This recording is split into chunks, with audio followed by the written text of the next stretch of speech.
Ingat pesan ibu, pakai maskermu, cuci tangan pakai sabun, jangan sampai tertular.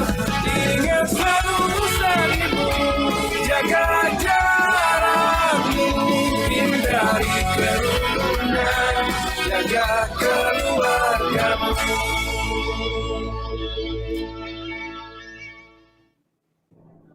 Halo pemirsa, bagaimana kabar Anda hari ini? Semoga tetap sehat dan selalu semangat dalam beraktivitas serta jangan lengah dan jangan lelah untuk tetap disiplin menerapkan protokol kesehatan kapanpun dan dimanapun. Dan jangan lupa untuk mengurangi kegiatan yang berpotensi menimbulkan kerumunan. Senang sekali hari ini saya Amanda Dasrul bisa menemani Anda dalam dialog dengan tema menerapkan protokol kesehatan menyambut liburan akhir tahun yang disiarkan secara langsung dari Media Center Satuan Tugas Penanganan COVID-19 Geraha BNPB Jakarta.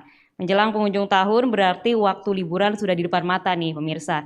Sebagian besar dari kita pasti telah merencanakan menghabiskan akhir tahun bersama kerabat ataupun dengan sahabat dekat. Namun angka penyebaran COVID-19 belum kunjung menunjukkan penurunan. Pelajaran berharga dari masa liburan sebelumnya, peningkatan kasus positif selalu tak terhindarkan setelah liburan selesai. Lantas bagaimana merencanakan liburan yang aman, nyaman, dan sehat? Untuk itu telah hadir di studio sejumlah narasumber. Yang pertama ada Dr. Ivan Adrian MKK, dokter sekaligus pengusaha. Selamat siang dok. Bagaimana kabar dok, sehat hari ini? Alhamdulillah sehat. Baik, terima kasih telah hadir di sini ya dok bersama kami. Narasumber kedua kita telah bergabung juga melalui video conference. Ada Mas Rizky Arya Diansyah, pengusaha pariwisata. Selamat siang Mas Rizky. Ya. Ya, dan juga narasumber kita selanjutnya ini juga telah bergabung melalui video conference. Ada Bapak Anton Teddy, pengusaha Biro Perjalanan. Selamat siang Bapak, apa kabar Pak Anton? Terima kasih telah bergabung juga bersama kami. Oke, sebelum kita memulai perbincangan, sebagai informasi, kondisi studio telah disanitasi, mikrofon juga yang kami gunakan ini sudah didisinfeksi, dan kami juga senantiasa menjaga jarak. Talkshow ini juga memperhatikan protokol kesehatan dan ditujukan untuk semua kalangan. Sebelum kita memulai diskusi hari ini, kita menggunakan hand sanitizer terlebih dahulu. Silakan Pak.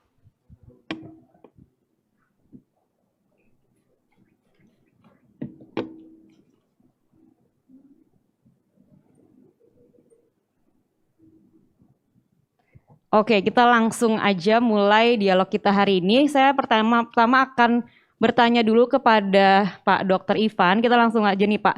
Ini kan sudah 10 bulan nih Pak, kita hidup dalam kondisi berdampingan dengan COVID-19 atau COVID-19. Sudah saatnya kita melakukan penyesuaian diri juga kan ya Pak ya, karena kita tidak mungkin terus berdiam diri, menyerah gitu aja. Nah persiapan apa saja sih Pak yang perlu disiapkan, khususnya bagi masyarakat dalam menyambut masa liburan di pandemi ini Pak? Kita ketahui kan, akhir-akhir ini COVID itu meningkat. Dan pemerintah juga mengeluarkan 3M, yaitu memakai masker, mencuci tangan, dan menjaga jarak. Kalau kami di lapangan, kami sudah menambahkan satu lagi, 4M. Apa tuh dok? Menghindari kerumunan. Oke, ya. Kenapa memakai masker? Sebenarnya ada tujuannya kan. Jadi kalau kita berada pada liburannya berarti kan jalan-jalan ya. Iya betul.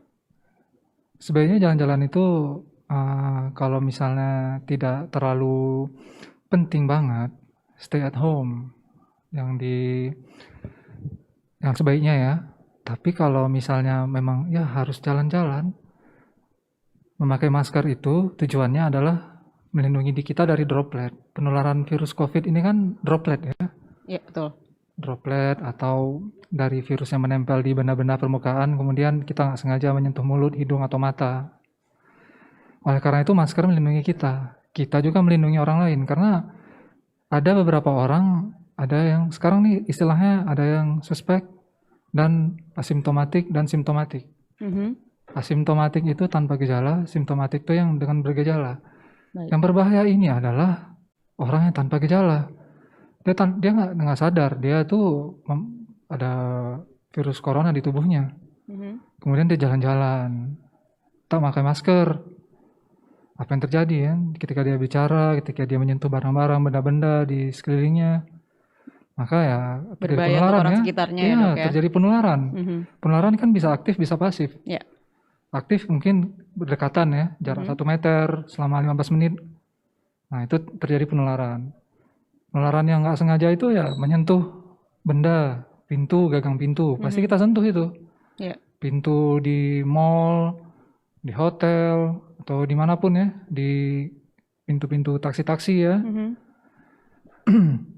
Kemudian oleh karena itu, karena kita sudah menyentuh pintu-pintu atau benda-benda sekitar, maka selanjutnya adalah mencuci tangan dengan air yang mengalir. Oke.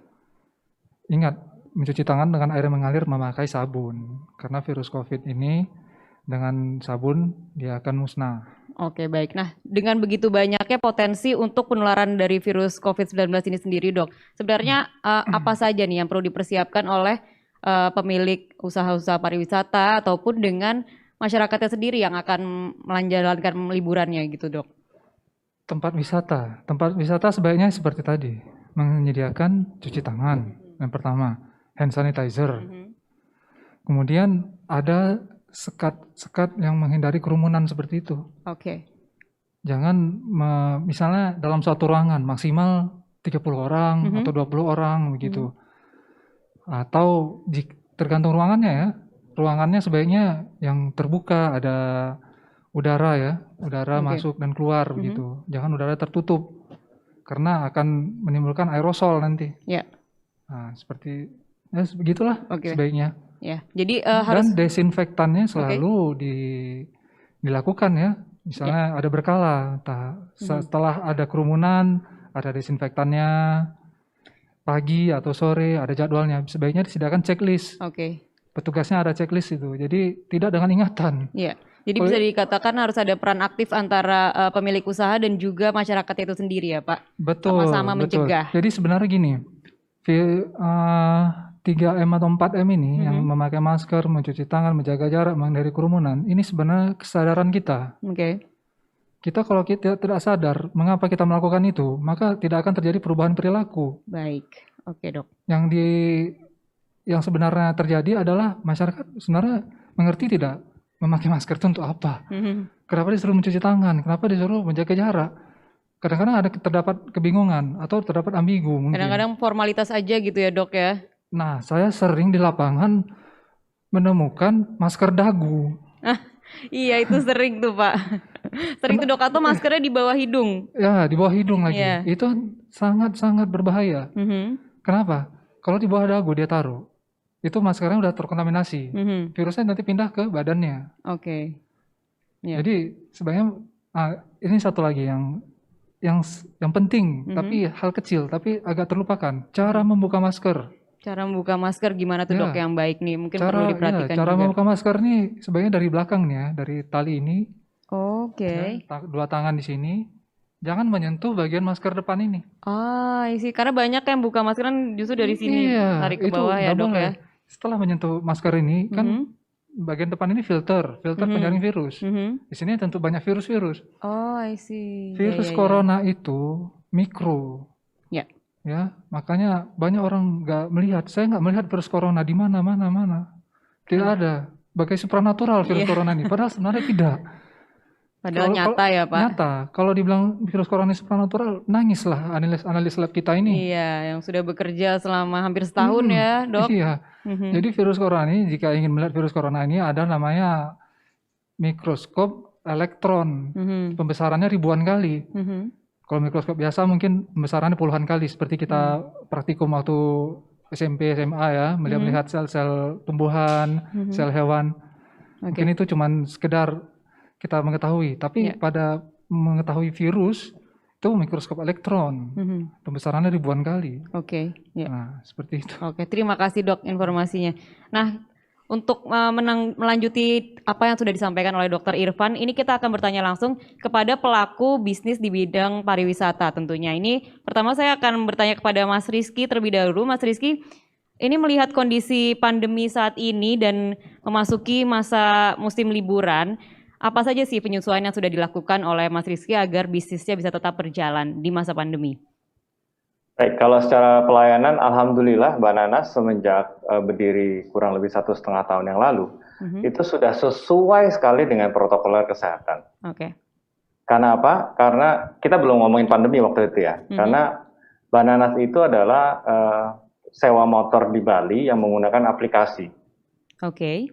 Jadi penyewa tidak perlu datang ke tempat sewa motornya, milih motor, ketemu orang, tertular droplet, bicara dan lainnya, nggak perlu. Hanya cukup download aplikasi di iOS dan di Android, Bananas pakai Z seperti ini, lalu nanti dia akan memesan, lalu melakukan pembayaran baik melalui kartu kredit, tunai, transfer, GoPay dan lainnya. Setelah itu dia sampai ke Bali, motornya akan diantar ke titik yang dia pesan waktu di aplikasi. Jadi tidak ada ketemu sama orang, negosiasi harga, milih motor itu sudah tidak ada. Dan motor dari awal home base kita sudah didesinfektan, sudah disterilkan, sudah dibersihkan sehingga nyampe ke titik pengantaran motor itu sudah optimal kebersihannya. Oke, baik. Nah, Mas Rizky, itu kan tadi memang berarti dari awal ini Bananas sendiri kan bergerak di bidang online gitu ya, Mas. Tapi apakah implementasinya itu bagaimana caranya memastikan kalau apa yang telah diterapkan oleh Bananas, SOP-nya itu benar-benar dijalankan oleh mungkin drivernya ataupun juga customer-nya itu sendiri, Mas? Oke, kalau kita kan tanggung jawabnya untuk mensterilisasi atau memastikan motor yang kita sewa melalui aplikasi tersebut sampai ke penerima atau pengguna dengan steril dan sehat, itu saja. Lalu kita juga membagikan, kalau sekarang selama pandemi kita membagikan masker ini. Masker ini kita bagikan free kepada pengguna Bananas untuk bisa digunakan dia kemana-mana. Seperti itu. Baik, oke. Nah, kalau untuk Pak Anton nih, Pak Anton, bagaimana nih Pak dampaknya masa pandemi ini kepada bisnis travel Bapak khususnya Pak? Oke, ini menarik sebenarnya. Saya akan menyinggung mengenai dua hal. Hal yang pertama adalah sejak bulan Juli pada saat PSBB kita sudah diizinkan untuk buka kantor, kami merubah secara keseluruhan di mana biasanya grup itu dibuat tentunya namanya grup adalah bersama-sama, ada 2 orang, 4 orang, 6 orang digabung menjadi satu. Itu kebiasaan lama. Kebiasaan baru karena memang adaptasi baru, kita mulai rubah. Misalnya bepergiannya adalah istilahnya bukan grup tour lagi, tetapi road trip. Road trip ini perjalanan menggunakan kendaraan masing-masing, mobil sendiri, sehingga tidak bergabung dengan satu kendaraan dengan orang lain yang asing, yang tidak dikenal. Jadi mereka satu kendaraan sendiri masing-masing, lalu berkumpul di tujuan wisata.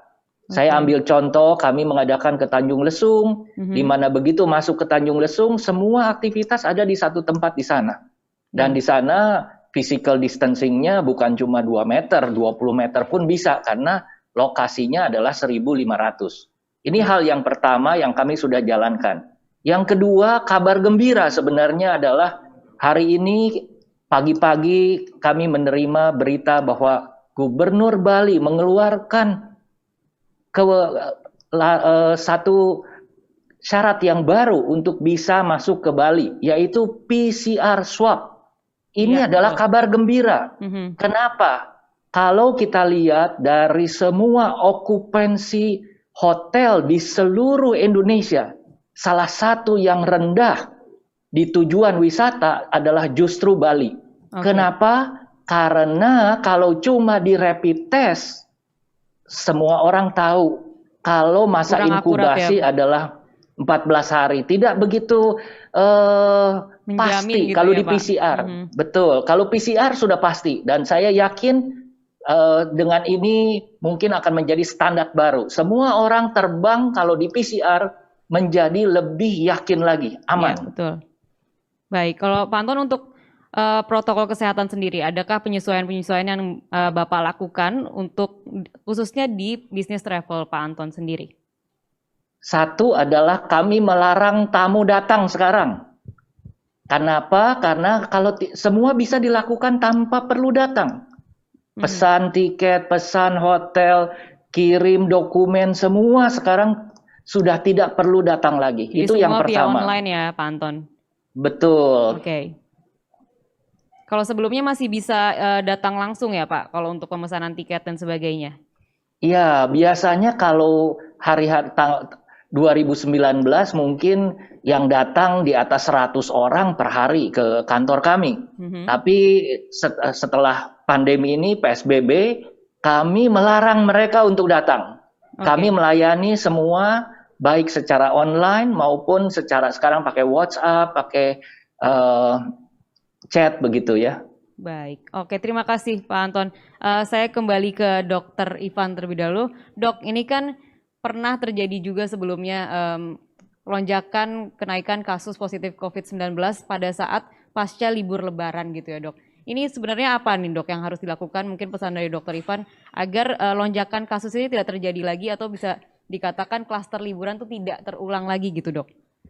Begini, jika saat liburan itu kita kan banyak menyentuh ATM atau cash. Ya. Kalau bisa transaksi itu cashless. Itu yang pertama. Memesan tiket melalui aplikasi. Mengisi data-data pribadi melalui aplikasi. Ya. Semuanya serba digital, itu akan mengamankan kita, menjaga keselamatan ya. Keselamatan dan kesehatan kita. Pertama-tama memang kita harus selamat dulu, perilaku kita. Kemudian kita menyadari bahwa apa yang kita buat ini selain menyelamatkan dan menyehatkan diri sendiri, juga berpengaruh untuk orang lain, kesehatan orang lain. Kadang-kadang lupakanlah ego.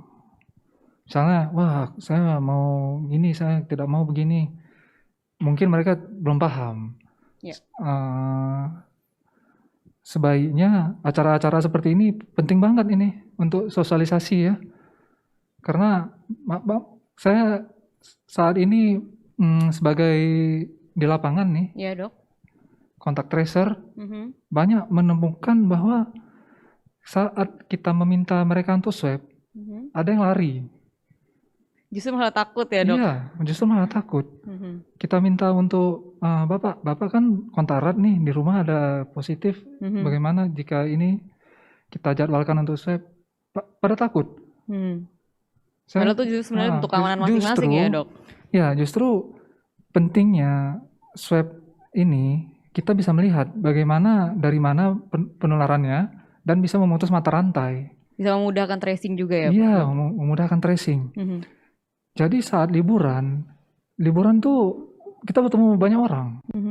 Kita nggak tahu di samping kita siapa, di depan kita OTG atau bukan. Dia kelihatannya sehat. OTG ini yang paling berbahaya sebenarnya.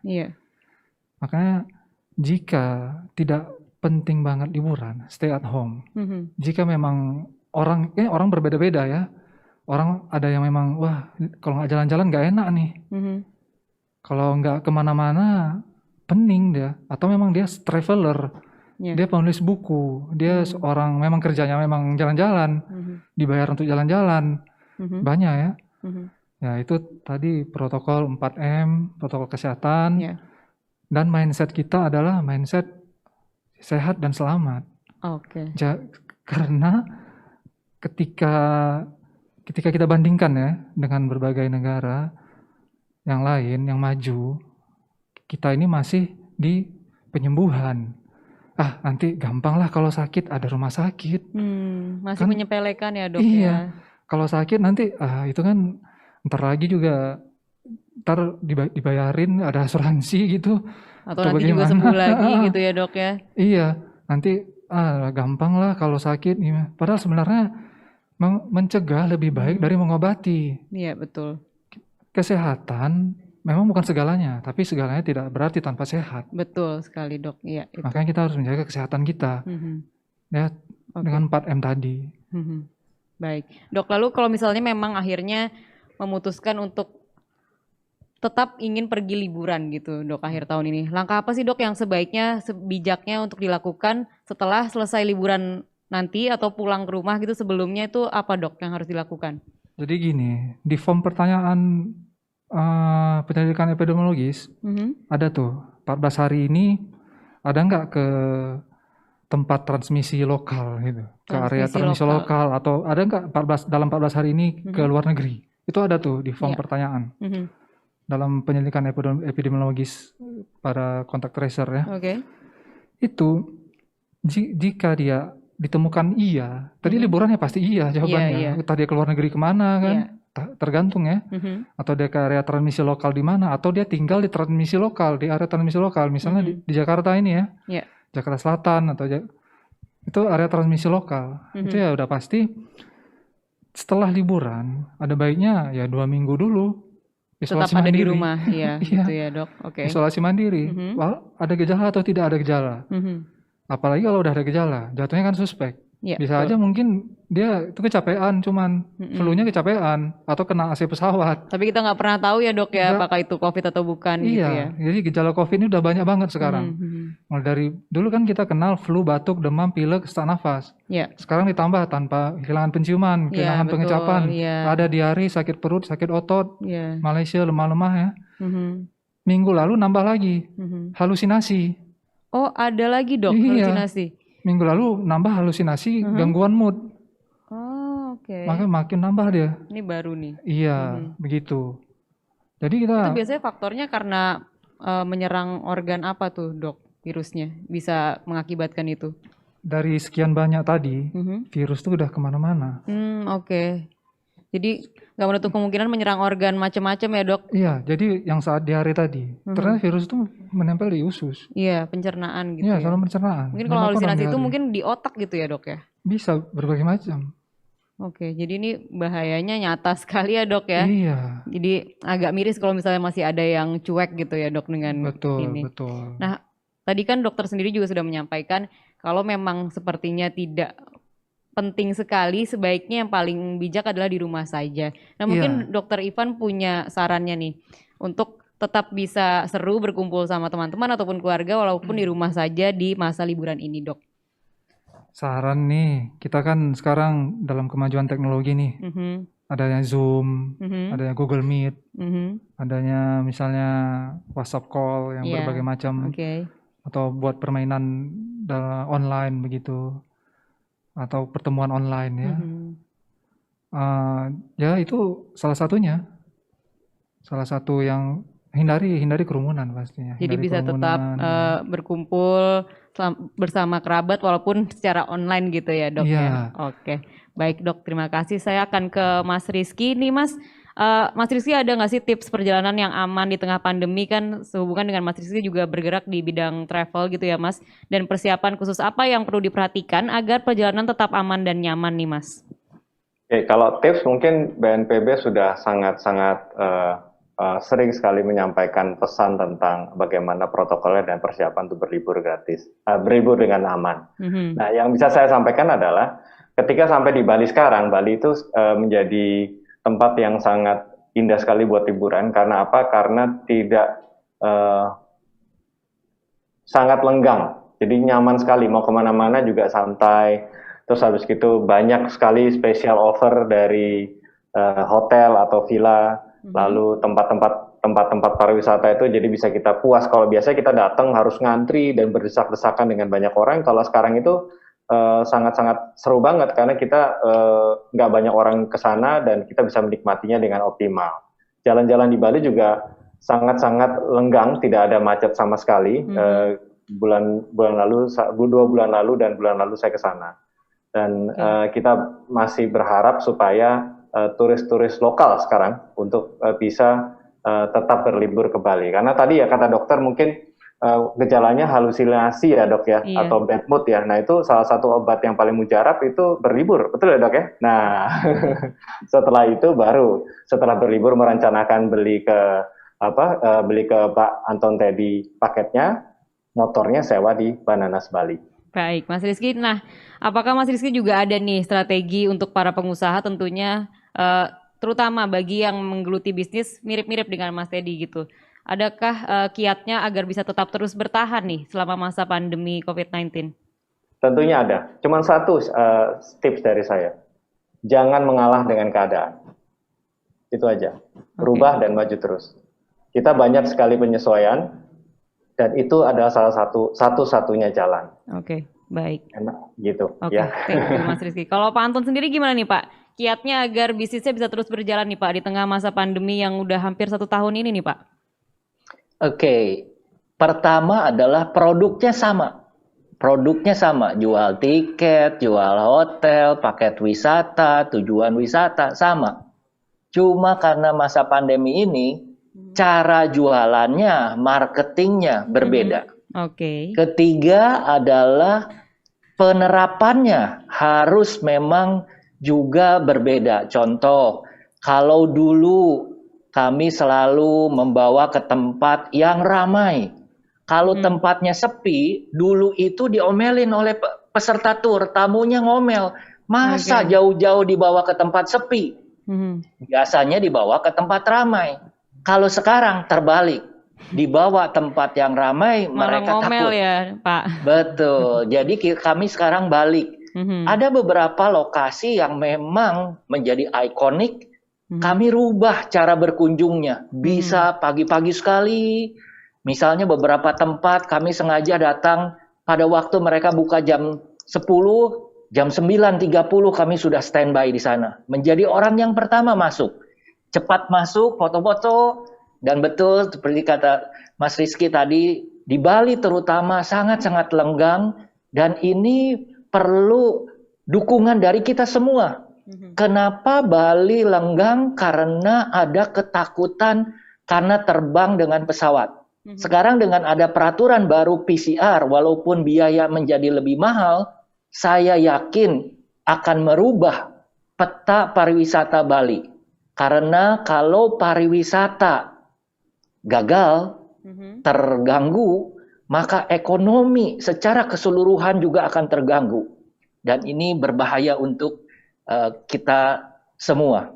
Atau mungkin Pak Anton ada juga antisipasi lain atau alternatif gitu untuk para masyarakat yang ingin berlibur ke tempat-tempat yang memang sebelumnya belum terjamah gitu, Pak? Ada nggak? Betul. Jadi misalnya seperti sekarang itu kalau dari Jakarta, kebanyakan sudah mulai yang namanya road trip. Jadi nyetir sendiri 5-6 jam dalam satu hari. Itu yang pertama. Kedua, kunjungan ke objek-objek wisata yang luas. Ruang udara terbuka.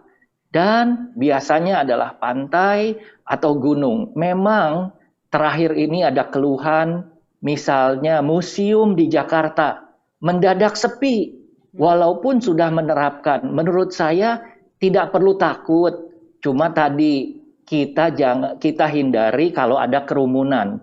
Biasanya di dalam ruangan itu kalau tidak ada kerumunan cukup aman. Atau strategi yang tadi saya gunakan, buka jam 9, datang 8.30, menjadi orang nomor 1 masuk dan cepat-cepat lagi keluar. Baik, oke, terima kasih Pak Anton atas sarannya. Ini kami akan membacakan pertanyaan dari media, ada dari Santi dari Media Republika. Pertanyaannya ditujukan untuk Mas Rizky. Nah, Mas Rizky, bagaimana tips berlibur dengan road trip atau bawa kendaraan sendiri nih, Mas Rizky, yang tetap aman tentunya? Kalau untuk road trip, seharusnya sesuai dengan protokol kesehatan aja. Dari kapasitas mobil dikurangi jadi 50%, supaya bisa tidak terjadi pertukaran droplet. Lalu habis itu selama perjalanan sering sekali dibuka kacanya supaya ada sirkulasi yang baik. Lalu minum minuman yang menyehatkan, jangan sampai kekurangan cairan. Sampai di Bali juga dipastikan tempat atau lokasinya sesuai dan bersih. Dan setelah road trip kan berjam-jam dari Jakarta ke Bali capek, sampai Bali jangan lupa sewa Bananas supaya motoran. Baik. Dokter Ivan, ini ada pertanyaan juga untuk dokter, masih dari Santi dari Republika. Tips staycation nih dok, kan karena memang staycation kan sekarang jadi pilihan alternatif liburan yang paling aman gitu ya dok, terlihatnya dibanding yang lainnya. Apa saja sih yang perlu dipersiapkan dok agar memastikan liburan kita tetap aman? Pertama-tama multivitamin harus dibawa, karena berpengaruh dengan imun tubuh ya. Kita liburan itu pasti kemana-mana kan, pagi kemari, siang ke sana, sore kemana-mana gitu. Belum lagi cari-cari angle-angle ya, yang Instagramable gitu ya dok, foto-foto sana sini gitu ya dok. Iya, itu pasti menguras tenaga, tenaga energi habis, imun tubuh kadang-kadang berpengaruh juga. Gitu ya dok. Jadi ya kita harus lihat suplemen. Pilihlah makanan yang bergizi. Ya, bergizi dan ya dulu kan dikenal 4 sehat 5 sempurna. Buah-buahan, dengan daging atau apa gitu ya. Mhm. Nah, seperti itu. Kemudian minum susu juga Oke. atau bawa madu begitu. Intinya makanan sehat ya Pak, asupan perlu diperhatikan gitu ya, Iya. Dok. Kadang kan orang udah pergi jalan-jalan, lupa makan. Iya. Wah, ini tanggung nih, ada di sana belum datang nih. Mhm. Ya, tapi ya nggak apa-apa. Oke. Asal dia bawa bekal di ransel kan, pasti bawa ransel ya. Baik. Bawa ransel atau bawa Tupperware begitu. Ya. Ada minumannya juga. Ya. Nah, itu. Oke, baik. Terima kasih Dokter Ivan atas sarannya. Semoga bisa diterima dengan baik ya Pak oleh masyarakat sebelum menghadapi masa liburan ini. Dan juga pemirsa, jadi penting sekali untuk menerapkan protokol kesehatan dimanapun kita berada dan aktivitas apapun yang kita lakukan sehingga dapat mengurangi penyebaran virus COVID-19 di Indonesia. Semoga kita semua selalu bisa tetap optimis dalam menjalankan usaha dan juga semoga pandemi ini bisa segera berakhir dan seluruh sektor bisnis dapat kembali pulih. Sekali lagi saya ingin mengucapkan terima kasih kepada ketiga narasumber kita hari ini dan juga pemirsa, saya juga tidak lelah untuk menyampaikan untuk jangan lupa untuk terus disiplin memakai masker, menjaga jarak dan menghindari kerumunan serta mencuci tangan pakai sabun dengan air mengalir seperti yang tadi telah disampaikan juga oleh Dr. Irfan. Dan ingat pesan Ketua Satgas Penanganan COVID-19 Bapak Doni Monardo, apa yang kita lakukan agar disiplin dan patuh memakai masker, menjaga jarak dan menghindari kerumunan serta mencuci tangan sebanding dengan beratnya perjuangan dokter dan tenaga kesehatan yang merawat pasien di rumah sakit. Mereka yang mengabaikan protokol kesehatan sehingga menimbulkan korban jiwa bukan hanya dimintai pertanggungjawaban di dunia tapi juga di akhirat. Saya akhiri talk show kita hari ini. Saya Amanda Dasrul mengucapkan terima kasih atas perhatian Anda bersama tim tugas COVID-19 dan para pembicara undur diri. Selamat siang dan sampai jumpa.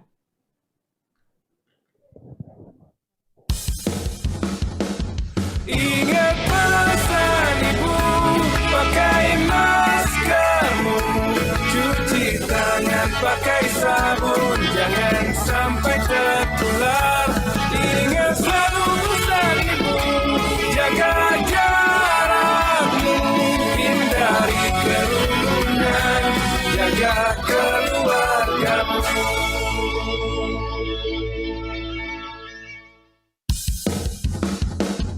Ingat